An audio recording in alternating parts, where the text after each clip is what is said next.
वहीं 19 अप्रैल को होने वाले लोकसभा चुनाव के लिए प्रशासन ने अपनी तैयारी पूरी कर ली है। कुमाऊं कमिश्नर दीपक रावत ने न्यूज वन इंडिया से खास बातचीत करते हुए कहा है कि कुमाऊं मंडल अंतर्राष्ट्रीय सीमाओं से घिरा हुआ है। इस कारण अंतर्राष्ट्रीय सीमाओं को सील कर दिया गया है। कई पोलिंग पार्टियों को भी सैटेलाइट फोन दिए गए हैं। इसके अलावा क्या कुछ कहा और उन्होंने, आइए सुनते हैं।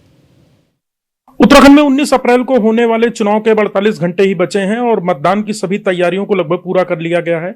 जो दूरस्थ पोलिंग पार्टियां हैं वो कल से ही रवाना होने लगी हैं। कुमाऊं मंडल में पिथौरागढ़ बहुत सेंसिटिव डिस्ट्रिक्ट है क्योंकि वो दूरस्थ इलाकों में भी है, इंटरनेशनल बॉर्डर है। और क्या क्या तैयारियां हुई हैं, ये बातचीत करने के लिए हमारे साथ कुमाऊं कमिश्नर दीपक रावत सर हैं। इनसे बातचीत करते हैं। सर, क्या क्या तैयारियां आप लोगों ने की हैं और जो दूरस्थ जिले हैं जहां कई प्रकार के संसाधनों की कमी है, जैसे नेटवर्क नहीं है, कुछ स्थानों पर कनेक्टिविटी नहीं, टेलीफोन मोबाइल आदि काम नहीं करते, तो क्या आप लोगों ने प्रिकॉशनरी एक्शन लिया है और क्या तैयारियां की गई हैं? बिल्कुल आपने सही कहा। कुमाऊं में अगर चैलेंजेस की बात करें इलेक्शंस में तो कनेक्टिविटी एक बड़ा फैक्टर होता है।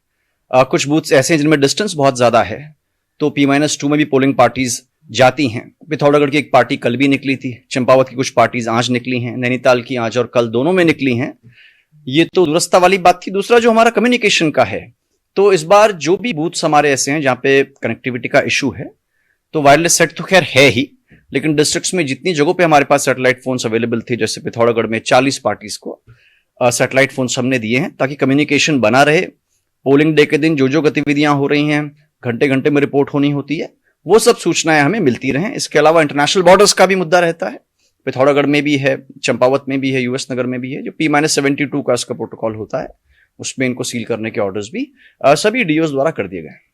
सर, क्या चैलेंजेस इस बार के चुनाव में, विशेषकर फोर्स आपके पास पर्याप्त है, पैरा बल भी आया है, चैलेंजेस क्या लगते हैं बीते चुनाव में? क्योंकि सोशल मीडिया का बहुत मिसयूज, सदुपयोग, दुरुपयोग दोनों ही हो रहा है, तो क्या चैलेंजेस है और आप लोगों से क्या अपील करेंगे? देखिए, सबसे पहली अपील तो यही है कि यू मस्ट टर्न आउट। हम लोग सब वोट करें। और जो छुट्टी होती है वोटिंग के दिन, वो इसलिए नहीं कि आप केवल छुट्टी का ही काम करें। सबसे पहले आप मतदान करें, बाकी काम आप उसके बाद करें। पहली अपील तो आपके माध्यम से यही रहेगी। दूसरा, जो सीक्रेसी आपके बैलेट की, उसको मेंटेन करें। कभी कभी ऐसा होता है इलेक्शन के दिन कोई अंदर ही बूथ से सेल्फी खींच लेता है, दिखा देता है। इसमें जो आरपी एक्ट के तहत कार्रवाई है वो आपके विरुद्ध होगी, तो सीक्रेसी इसकी बिल्कुल बनी रहनी चाहिए।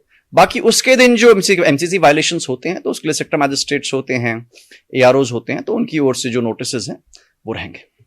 सर, मतदान की मैं बात करूं तो आपने सोशल मीडिया पर एक गाना अपना जारी किया कि मतदान जरूर करें कुमाऊं की भाषा में, जिसको निर्वाचन आयोग ने भी शेयर किया है और उसको लोग खासा पसंद कर रहे हैं। जरा 2 लाइनों में आप बताइए किस प्रकार से वो गीत है और क्या इसके माध्यम से अपील है?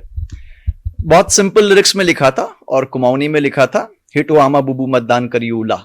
और ये इसलिए लिखा था कि पहुंच लोकल लैंग्वेजेस की ज्यादा है, लोग अप्रिशिएट करते हैं, वो शेयर भी ज्यादा होते हैं।